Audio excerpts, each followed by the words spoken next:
ಇದು ಬೆಂದಿದೆ ಅಂತ ಹೆಂಗ್ ಗೊತ್ತಾಗುತ್ತೆ ಅಂದ್ರೆ ಘಮ ಬರುತ್ತೆ. ಬಾಳೆಹಣ್ಣು ಮತ್ತೆ ರವೆ ಎಲ್ಲ ಬೆಂದಿರೋದ್ರಿಂದ ಇದು ಕೇರಳದಲ್ಲಿ ತುಂಬಾ ಸ್ಪೆಷಲ್ ಅಡಿಗೆ ಮಾಡ್ತಾ ಇರ್ತಾರೆ. ಸ್ನಾಕ್ಸ್ ರೆಸಿಪಿ ಇದು. ಈ ವಿಡಿಯೋದಲ್ಲಿ ಹೇಗ್ ತೋರಿಸಿದೀನಿ ಅದೇ ರೀತಿ ಮಾಡಿ ಇದೇ ತರ ಪರ್ಫೆಕ್ಟ್ ಆಗಿ ಬರುತ್ತೆ. ಈ ವಿಡಿಯೋನ ಎಲ್ಲೂ ಸ್ಕಿಪ್ ಮಾಡಬೇಡಿ, ಕೊನೆ ತನಕ ನೋಡಿ.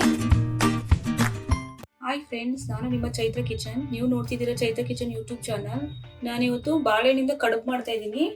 ಬಾಳೆಹಣ್ಣಿಂದ ಕಡುಬು ಮಾಡೋದಕ್ಕೆ ನಾನು 2 ಪಚ್ಚಬಾಳೆಹಣ್ಣು ತೊಗೊಂಡಿದ್ದೀನಿ. ಹಣ್ಣಾಗಿರ್ಬೇಕು ಚೆನ್ನಾಗಿ. ಒಂದು ಅರ್ಧ ಬೌಲಷ್ಟು ರವೆ ತೊಗೊಂಡಿದ್ದೀನಿ. ಯಾವ್ದಾದ್ರು ತಗೊಳ್ಳಿ. ನಾನು ಚಿರೋಟಿ ರವೆ ತೊಗೊಂಡಿದ್ದೀನಿ. ಚಿಕ್ಕ ಬೌಲಲ್ಲಿ ಬೆಲ್ಲ ತೊಗೊಂಡಿದ್ದೀನಿ. ಅದೇ ಬೌಲ್ ಮೆಜರ್ಮೆಂಟ್ ಅಲ್ಲಿ ತೆಂಗಿನಕಾಯಿ ತುರಿ ತೊಗೊಂಡಿದ್ದೀನಿ. 1 ಟೇಬಲ್ ಸ್ಪೂನ್ ಅಷ್ಟು ತುಪ್ಪ, ಏಲಕ್ಕಿ, ದ್ರಾಕ್ಷಿ ಗೋಡಂಬಿ, ಬಿಳಿ ಎಳ್ಳು ತಗೊಂಡಿದ್ದೀನಿ. ಇನ್ನು ಯಾರು ನನ್ನ ಚಾನಲ್ಗೆ ಸಬ್ಸ್ಕ್ರೈಬ್ ಮಾಡ್ಕೊಂಡಿಲ್ಲ, ಬೇಗ ಸಬ್ಸ್ಕ್ರೈಬ್ ಮಾಡ್ಕೊಳ್ಳಿ. ಬನ್ನಿ ಇವಾಗ ಏನ್ ಮಾಡೋಣ ಅಂತ ನೋಡ್ಕೊ ಬರೋಣ. ಮೊದಲಿಗೆ ನಾವು ಬಾಳೆಹಣ್ಣ ತಿಪ್ಪೆ ಸುಲ್ದಿ ಸಣ್ಣಗೆ ಕಟ್ ಮಾಡ್ಕೊಂಡು ಸ್ಮ್ಯಾಶ್ ಮಾಡ್ಕೋಬೇಕು. ನೀವು ಈ ಪಚ್ಚಬಾಳೆಹಣ್ಣು ಬದಲು ಏಲಕ್ಕಿ ಬಾಳೆಹಣ್ಣು ಬೇಕಾದ್ರೆ ತಗೋಬಹುದು. ಆದ್ರೆ ಪಚ್ಚಬಾಳೆಹಣ್ಣು ಮಾಡಿ ಟೇಸ್ಟ್ ಮಾತ್ರ ತುಂಬಾ ಚೆನ್ನಾಗಿರುತ್ತೆ. ಚೆನ್ನಾಗಿ ಹಣ್ಣಾಗಿರೋದು ತಗೊಳ್ಳಿ. ಬಾಳೆಹಣ್ಣ ಚೆನ್ನಾಗಿ ಸ್ಮ್ಯಾಶ್ ಮಾಡ್ಕೊಳ್ಳೋಣ. ಫ್ರೆಂಡ್ಸ್, ಬಾಳೆಹಣ್ಣು ಕಡುಬು ಮಾಡೋದಕ್ಕೆ ಫಸ್ಟ್ ಒಂದು ಬಾಣಲಿ ಇಟ್ಕೊಂಡಿದ್ದೀನಿ. ಬಾಣಲಿ ಕಾದಿದೆ, ತುಪ್ಪ ಸೇರಿಸ್ಕೊಳ್ತಾ ಇದ್ದೀನಿ. ತುಪ್ಪ ಕಾದಿದೆ, ಡ್ರೈ ಫ್ರೂಟ್ಸ್ ದ್ರಾಕ್ಷಿ ಗೋಡಂಬಿ ಸೇರಿಸ್ಕೊಳ್ತಾ ಇದ್ದೀನಿ. ಇದಕ್ಕೇನೆ ಸ್ವಲ್ಪ ಬಿಳಿ ಎಳ್ಳನ್ನ ಸೇರಿಸ್ಕೊಳ್ತಾ ಇದ್ದೀನಿ. ಬಿಳಿ ಎಳ್ಳು ಆಪ್ಷನಲ್ಲು, ಇಷ್ಟ ಇದ್ರೆ ಮಾತ್ರ ಸೇರಿಸ್ಕೊಳ್ಳಿ. ಆದ್ರೆ ಈ ಕಡುಬೆ ತುಂಬಾ ಚೆನ್ನಾಗಿರುತ್ತೆ, ಅದರಿಂದ ನಾನು ಸೇರಿಸ್ಕೊಳ್ತಾ ಇದ್ದೀನಿ. ಎಳ್ಳು ಚೆನ್ನಾಗಿ ಫ್ರೈ ಆಗಲಿ. ಡ್ರೈ ಫ್ರೂಟ್ಸ್ ಮತ್ತೆ ಎಳ್ಳು ಕಲರ್ ಚೇಂಜ್ ಆಗಿದೆ. ಇವಾಗ ತುಪ್ಪದ ಜೊತೆನೇ ಬಾಳೆಹಣ್ಣ ಸ್ವಲ್ಪ ಫ್ರೈ ಮಾಡ್ಕೊಳ್ಳೋಣ. ಬಾಳೆಹಣ್ಣು ಹಾಕಿದಂಗೆ ಬೆಲ್ಲ ಸೇರಿಸ್ಕೊಳ್ತಾ ಇದ್ದೀನಿ.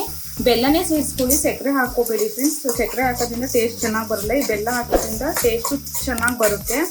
ಬೆಲ್ಲ ಮತ್ತು ಬಾಳೆಹಣ್ಣು ಚೆನ್ನಾಗಿ ಮಿಕ್ಸ್ ಆಗಲಿ. ನೋಡಿ ಫ್ರೆಂಡ್ಸ್, ಈ ಬೌಲಲ್ಲಿ ಒಂದು ಸಣ್ಣ ಬೌಲಷ್ಟು ನೀರನ್ನ ಸೇರಿಸ್ಕೊಳ್ತಾ ಇದ್ದೀನಿ. ನನಗೆ ಬೆಲ್ಲ ಏನು ಪಾಕ ಏನು ಬರೋದೇನು ಬೇಡ, ಜಸ್ಟ್ ಬೆಲ್ಲ ಕರಗಿದ್ರೆ ಸಾಕು.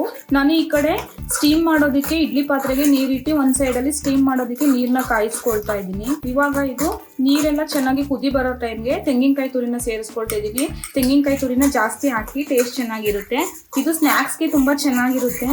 ಇವಾಗ ಸಮ್ಮರ್ ಹಾಲಿಡೇಸ್ ಅಲ್ಲಿ ಮಕ್ಕಳು ಮನೆ ಹತ್ರ ಇರ್ತಾರೆ. ಮನೇಲಿ ಏನಾದ್ರು ಸ್ವೀಟ್ಸ್ ಎಲ್ಲ ಮಾಡ್ಕೊಡ್ಬೇಕಂದ್ರೆ ಇದರ ಡಿಫ್ರೆಂಟ್ ಆಗಿ ಟ್ರೈ ಮಾಡಿ, ಚೆನ್ನಾಗಿರುತ್ತೆ. ಇವಾಗ ಏಲಕ್ಕಿನ ಸೇರಿಸ್ಕೊಳ್ತಾ ಇದ್ದೀನಿ.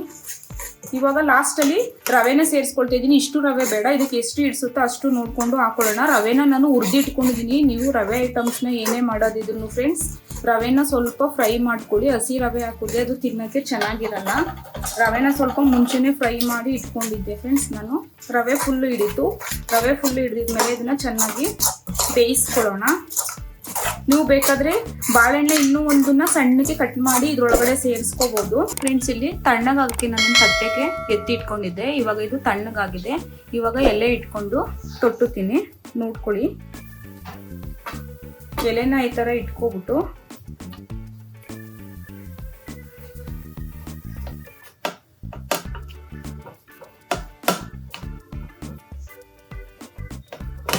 ಈ ತರ ತೊಟ್ಟದಷ್ಟೇ ಫ್ರೆಂಡ್ಸ್. ಈ ತರ ತೊಟ್ಬಿಟ್ಟು ಈ ತರ ಒಂದು ಪ್ಲೇಟಿಗೆ ಎತ್ತಿಡೋಣ. ಇದಿಷ್ಟೇ ನೋಡಿ, ಸುಲಭಕ್ಕೆ ತೊಟ್ಬಿಟ್ಟು 2 ಸೈಡು ಈ ತರ ಎಲೆ ಫೋಲ್ಡ್ ಮಾಡೋದಷ್ಟೇ ಫ್ರೆಂಡ್ಸ್. ಇನ್ನು ಮಿಕ್ಕಿದನ್ನು ಇದೇ ತರ ಮಾಡ್ಕೊಳ್ಳೋಣ. ನಾನು ಒಂದು 4 ರಿಂದ 5 ಎಲೆ ಮಾಡಿ ತೋರಿಸಿದ್ದೀನಿ. ನೀವು ಇದರಲ್ಲೇ ಜಾಸ್ತಿ ಕ್ವಾಂಟಿಟಿ ಮಾಡ್ಕೊಳ್ಳಿ. ಈ ತರ ಈಸಿಯಾಗಿ ತೊಟ್ಟದಷ್ಟೇ ಫ್ರೆಂಡ್ಸ್. ಈ ಕಡೆ ಇಡ್ಲಿ ಪಾತ್ರೆಯಲ್ಲಿ ನೀರು ಕಾಯ್ತಾ ಇದೆ. ಸ್ಟೀಮ್ ಮಾಡೋಣ. ಒಂದು 10 ನಿಮಿಷ ಇಡ್ಲಿ ಬೇಯಷ್ಟದ್ದು ಬೆಂದಿದ್ರೆ ನಮಗೆ ಸ್ವಲ್ಪ ಘಮ ಬರುತ್ತೆ. ಅವಾಗ ಇದಾಗಿದೆ ಅಂತ ಕಂಪ್ಲೀಟ್ ಆಗಿ. ಇದಕ್ಕೆ ಡ್ರೈ ಫ್ರೂಟ್ಸ್ ಎಲ್ಲ ಹಾಕಿದೀವಿ, ಎಳ್ಳು ಎಲ್ಲವೂ ಮಕ್ಕಳಿಗೆ ಆರೋಗ್ಯಕರ. ಇದನ್ನ ನಾವು, ಇದು ಕೇರಳ ಕಡೆ ತುಂಬಾ ಸ್ಪೆಷಲ್ ಫ್ರೆಂಡ್ಸ್. ಇದು ಕೇರಳದಲ್ಲಿ ಜಾಸ್ತಿ ಮಾಡ್ತಾರೆ. ಕೇರಳದಲ್ಲೆಲ್ಲ ಇದು ಹಬ್ಬಗಳಲ್ಲೆಲ್ಲ ಮಾಡ್ತಾ ಇರ್ತಾರೆ. ಇದು ತಿಂಡಿಗೆಲ್ಲ ಚೆನ್ನಾಗಿರಲ್ಲ, ಸ್ನ್ಯಾಕ್ಸ್ಗೆ, ಈವ್ನಿಂಗ್ ಸ್ನ್ಯಾಕ್ಸ್ಗೆ ಮಾತ್ರ ಚೆನ್ನಾಗಿರುತ್ತೆ ಫ್ರೆಂಡ್ಸ್. ಇದು ಒಂದು ಸಣ್ಣ ಹಸುವಾಗಿ ಇದು ಮಾಡಿದ್ರೆ ಹೊಟ್ಟೆ ತುಂಬುತ್ತೆ. 1-2 ತಿನ್ಬೋದು, ಚೆನ್ನಾಗಿರುತ್ತೆ ಫ್ರೆಂಡ್ಸ್. ಈ ಕಡೆ ಇಡ್ಲಿ ಪಾತ್ರೆ ಕೆಳಗಡೆ ನೀರು ಕಾಯ್ತಾ ಇದೆ.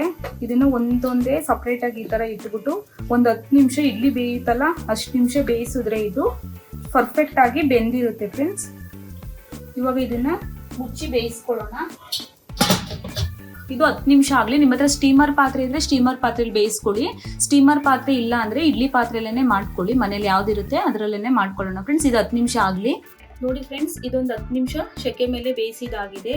ಎಷ್ಟು ಚೆನ್ನಾಗಿ ಬೆಂದಿದೆ ನೋಡಿ. ಡ್ರೈ ಫ್ರೂಟ್ಸ್ ಎಲ್ಲ ಹಾಕಿರೋದ್ರಿಂದ ನೋಡಿ ಚೆನ್ನಾಗಿರುತ್ತೆ. ಒಂದ್ಸಲ ಮಾಡಿ.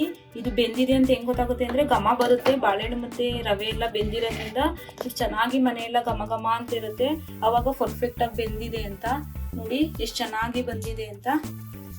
ಇದು ಕೇರಳದಲ್ಲಿ ತುಂಬಾ ಸ್ಪೆಷಲ್ ಅಡುಗೆ ಮಾಡ್ತಾ ಇರ್ತಾರೆ. ಸ್ನ್ಯಾಕ್ಸ್ ರೆಸಿಪಿ ಇದು. ಇದ್ರ ಮೇಲೆ ತುಪ್ಪ ಹಾಕೊಂಡು ತಿಂತಾ ಇದ್ರೆ ತುಂಬಾ ಚೆನ್ನಾಗಿರುತ್ತೆ.